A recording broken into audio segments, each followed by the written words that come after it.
pemimpin dunia seperti Umar ibn Khattab. Laki-laki tegar, laki-laki yang tegas, tidak pernah berbasa-basi dalam kebenaran itu, ternyata sabar, lembut hatinya, dia takluk oleh istrinya.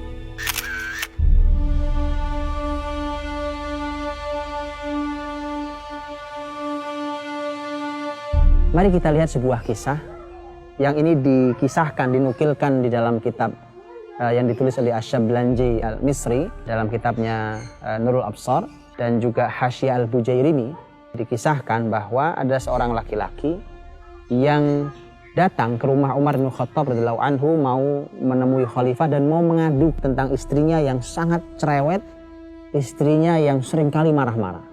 Kemudian begitu sampai di depan rumah Umar, dia hendak mengetuk pintunya, ternyata dia mendengar bahwa istrinya Umar pun sedang marah-marah pada Umar. Maka laki-laki itu pun pergi. Tentu kita semua tahu apa yang ada dalam hatinya. Dan inilah yang nanti diungkapkan ketika Umar keluar dari pintu rumahnya, kemudian mengejar laki-laki itu dan mengatakan, saudaraku, nampaknya kau perlu dengan saya. Dia bilang, iya, saya ingin mengadukan tentang istri saya yang sering marah-marah pada saya. Tetapi saya juga mendengar istrimu juga marah padamu, maka apa gunanya saya mengadu pada kamu? Kalimat Umar luar biasa. Ini pelajaran mahal buat para ibu, buat para wanita. Kalimat ini menarik sekali. Umar mengatakan, fa innaha tabakhah li ta'ami wa khabbazah li khubzi wa ghassalah li thawbi wa radha'ah li waladi. Ada 4. Mengapa saya sabar terhadap istri saya? Karena dialah yang memasakkan makanan saya. Dialah yang membuatkan, mengadoni sampai memasakkan roti saya. Dialah yang mencucikan pakaian saya. Dan dialah yang menyusui anak-anak saya. 4 hal ini. Mari kita ulang. Dialah yang memasakkan makanan saya. Dan dialah yang membuatkan roti untuk saya. Ini urusan dapur. Dialah yang mencucikan pakaian saya. Ini urusan sumur.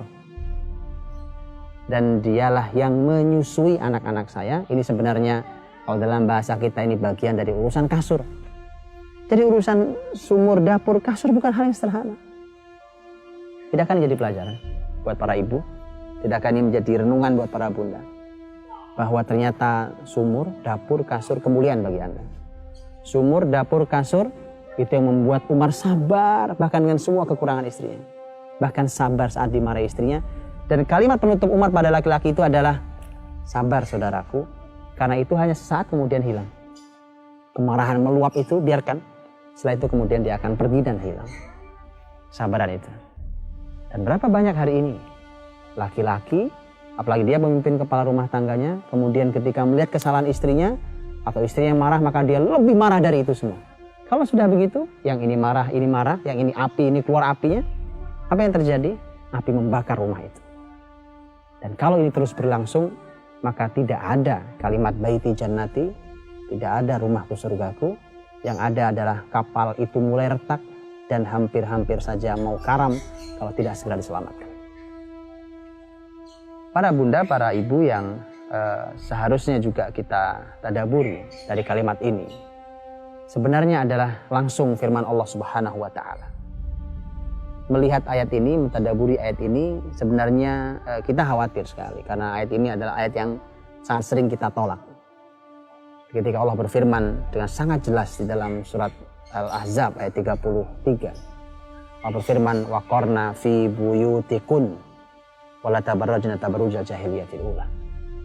Menetaplah kalian para wanita di rumah-rumah kalian dan jangan berpenampilan tabarruj, penampilan jahiliyah. Kalimatnya sangat jelas, waqarna fi buyutikun.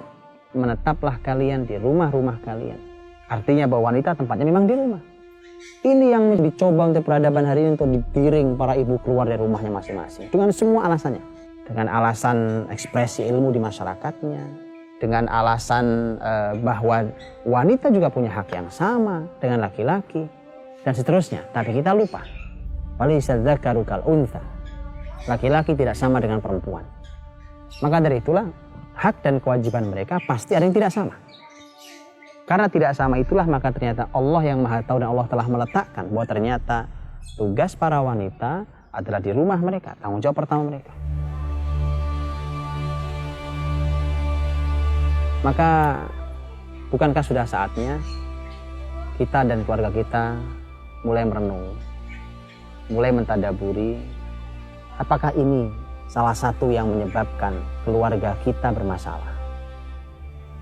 Apakah ini salah satu yang menjadi faktor mengapa anak-anak kita tidak istimewa? Maka ibu, pulanglah. Suamimu ingin mereguk di telaga cintamu.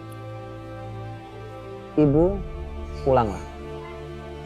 Di luar sana sangat tidak ramah untuk kelembutanmu. Ibu, pulanglah.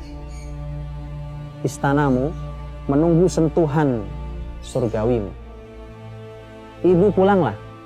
Calon orang besar sudah duduk begitu manisnya, siap untuk belajar di madrasahmu.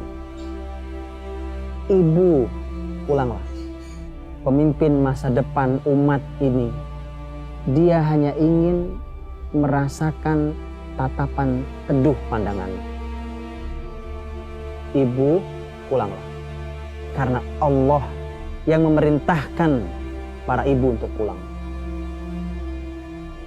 Ibu, pulang sebelum semuanya terlambat.